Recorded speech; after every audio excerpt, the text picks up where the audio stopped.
Assalamualaikum warahmatullahi wabarakatuh.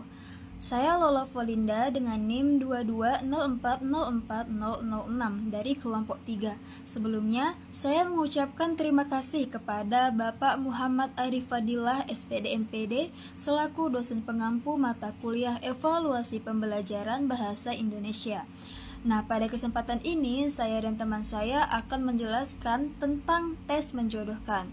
Baiklah, materi yang pertama akan dijelaskan oleh teman saya, Sri Nabila Hartini. Di sini saya akan menjelaskan tentang tes menjodohkan.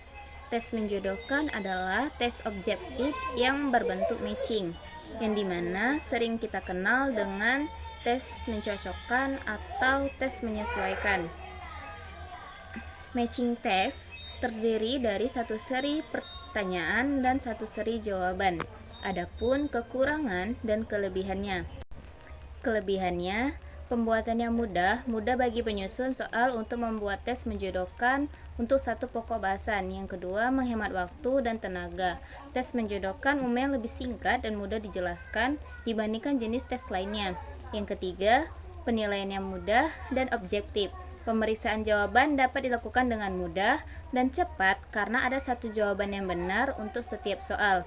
Yang keempat, baik untuk menguji hasil belajar yang berhubungan dengan pengetahuan, istilah, dan peristiwa. Yang kelima, luasnya materi dapat dicakup. Adapun kekurangannya, yang pertama, tes ini terlalu mengandalkan pada pengujian aspek hafalan. Yang kedua, pernyataan soal terbatas hanya untuk mengenali pemahaman yang sederhana. Yang ketiga, bila yang belum terjawab tinggal sedikit dapat ditebak. Yang empat, karena mudah tes ini dapat dijadikan pelarian bagi pengajar, yaitu dipergunakan kalau pengajar tidak sempat membuat soal tes lainnya. Yang kelima, karena jawaban yang pendek, maka tes ini kurang baik untuk mengevaluasi pengertian dan kemampuan dalam membuat tafsiran. Sekian, materi selanjutnya akan disampaikan oleh teman saya. Kaidah penulisan tes menjodohkan. Nah, untuk mewujudkan seperangkat soal menjodohkan dengan kualitas yang baik, diperlukan kaidah-kaidah dalam penulisannya. Kaidah tersebut berupa kaidah dari segi materi soal, kaidah dari segi konstruksi soal, dan kaidah dari segi bahasa soal. Nah, yang pertama, kaidah dari segi materi soal. Penulisan soal harus memperhatikan hal-hal berikut. Yang pertama, soal harus sesuai dengan indikator. Yang kedua, soal harus logis dan homogen ditinjau dari segi materi. Dan yang ketiga, rumusan pokok soal dan jawaban harus merupakan pernyataan yang berkaitan dengan materi yang diukur. Selanjutnya yang kedua yaitu kaidah dari segi konstruksi soal. Penulisan soal harus juga memperhatikan hal-hal berikut. Yang pertama, pokok soal harus dirumuskan secara jelas dan singkat. Yang kedua, pokok soal tidak memberi petunjuk ke arah jawaban. Yang ketiga, pokok soal tidak mengandung pernyataan yang bersifat negatif ganda. Yang keempat, gambar, grafik, tabel, diagram, dan sejenisnya yang terdapat pada soal harus jelas dan berfungsi. Yang kelima, setiap butir soal dalam satu paket tes yang sama tidak boleh berisi informasi yang bisa mempengaruhi peserta didik dalam menjawab butir soal lain. Yang keenam, pokok soal harus dirumuskan secara jelas dan tegas.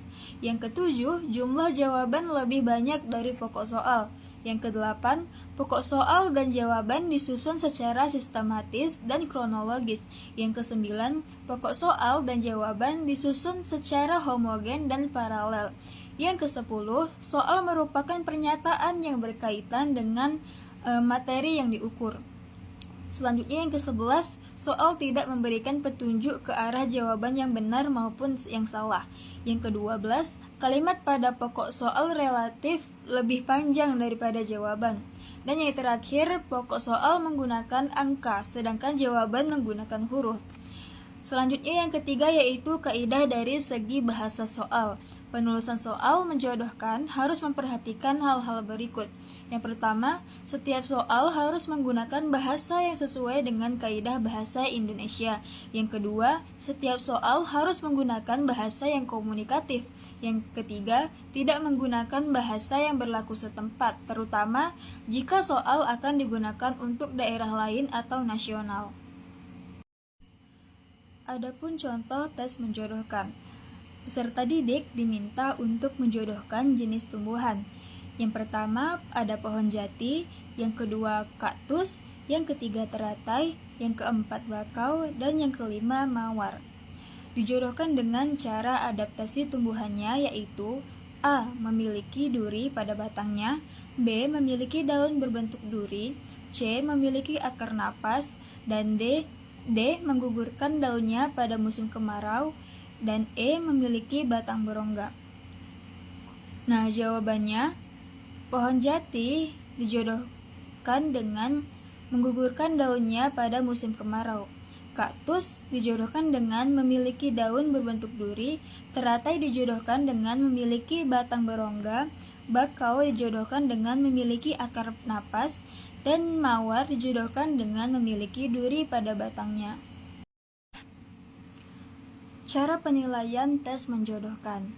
Nah, pada dasarnya tes bentuk menjodohkan ini adalah tes bentuk pilihan ganda di mana jawaban-jawaban dijadikan satu.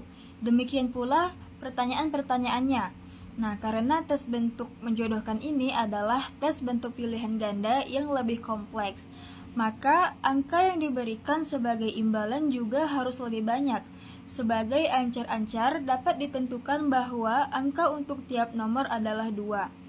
Nah, skor siswa ditentukan berdasarkan jumlah jawaban betul karena untuk tes perjodohan tak dipergunakan rumus dengan tebakan. Rumusnya yaitu S sama dengan R. S itu untuk skor dan R itu untuk right.